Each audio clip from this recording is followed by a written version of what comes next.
Lots of schools are good, but you've got to go and visit a school, it's got to be in line with your own philosophy. It's like a long-term marriage. Yeah. Once you make the commitment, you stick. That's a really good point. You have to stick. There's no point moving your child every 2 years because at the end of the day, they're going to have gaps in curriculum. They have to readjust themselves. They have to readjust, right? And it's really important that you find a school you're comfortable with and can work with. 今天很荣幸，我们邀请到了腾比 Tropicana 阿曼校区的校长 Miss Jane 和我们做一个简单的采访。Hello, I'm Jane Kuok. Welcome to Tenby International School Tropicana Aman. I am the campus principal here at this school. I have been leading international schools now for 25 years.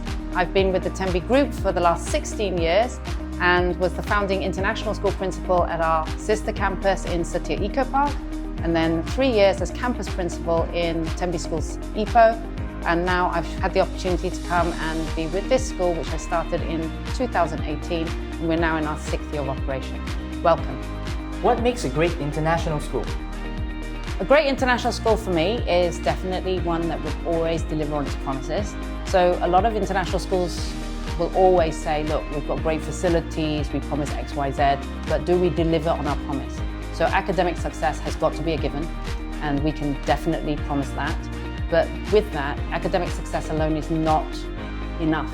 We look at, for example, during the pandemic, those who were very academically driven, who were very successful in jobs, who lost their jobs and were unable to actually be resourceful, relearn, unlearn, relearn. They were the ones that would not come out successfully to survive, right? So what is very important in a great school is that we get great academic results that gives our children the passport to move on to wherever they want to go. But behind the scenes, everything that we do has got to instill that curiosity, that confidence, that willingness to want to learn. So how do we do that? It's got to be about the opportunities we give them in leadership, self-empowerment, self-leadership, self-regulation, for them to really flourish, to practice, all those skills about resilience, opportunities for them to deal with disappointment, jealousy, but also the celebrations. How can we make them emotionally resilient, not to give up, but to be able to practice those skills in real life to become the best people that they can be, making sure every single child can reach their potential or beyond. What makes your school different from other international schools? Well, firstly, we're part of the International Schools Partnership. Being part of the International Schools Partnership enables us to have a global network. We have 80 schools across the globe in North, Central, South America, Middle East, Europe and Southeast Asia. And with that, there are opportunities for our children and our staff to network with each other. For example, we've had the Buddy Exchange program. So during the pandemic, that was done online, so our children could meet up with other students in another school across the globe online just to share different cultural experiences. So cool.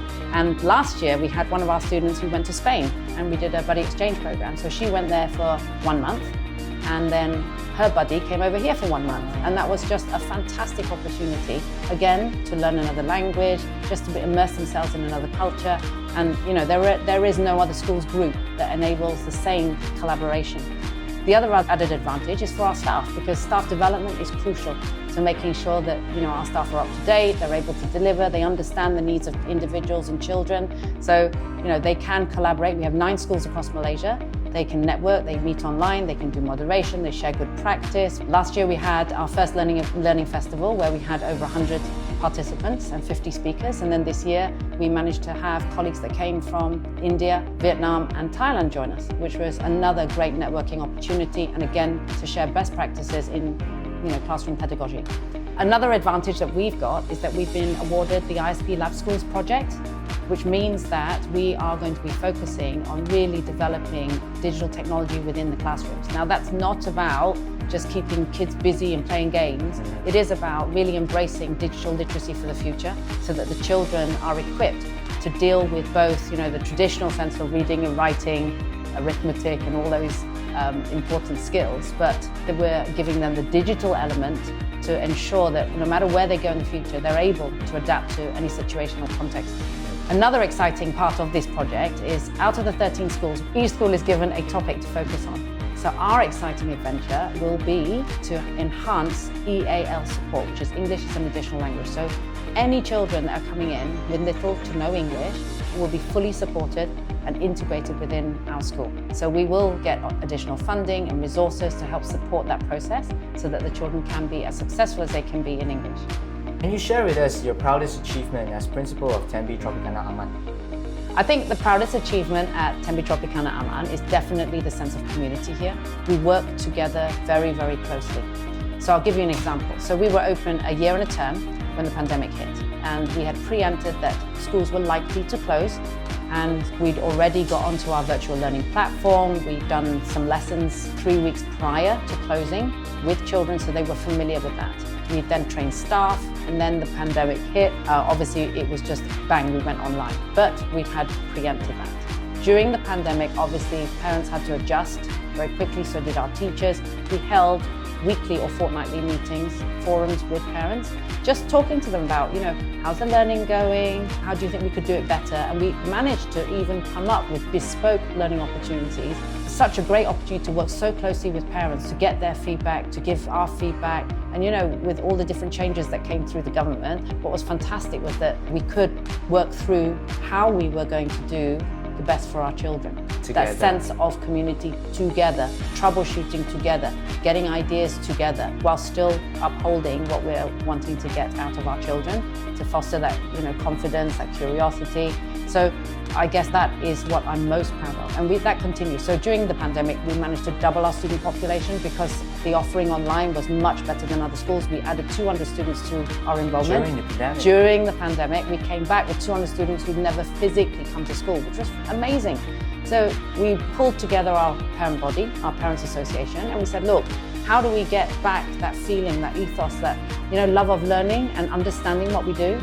So we pulled together, and we have parents that support us in learning partners to enrich learning opportunities for our children. They've done things like STEM projects, drone shows, they've brought in a planetarium to the school, they've supported us for book weeks, linked us with authors, they've launched careers, they bring in speakers for us in different diverse careers, from entertainment to the traditional doctors and engineering. And that's just fields. testament to the sense of community that you have Absolutely, here. yeah. So we cannot run this school without the support of our parent body, because it is essential. With our parents who've recently come with no English, we have free English lessons so that they can build that opportunity, get involved with the community, and still help out whilst building up their level and confidence in English. So That's great. that sense of community is key. So after doubling our student population coming out of the pandemic, we've continued to grow with the success of working as a community, and we're now over 500 students strong. Thank you, UNM, for this great opportunity to showcase Tenby Tropicana Aman. So parents, look forward to meeting you very soon.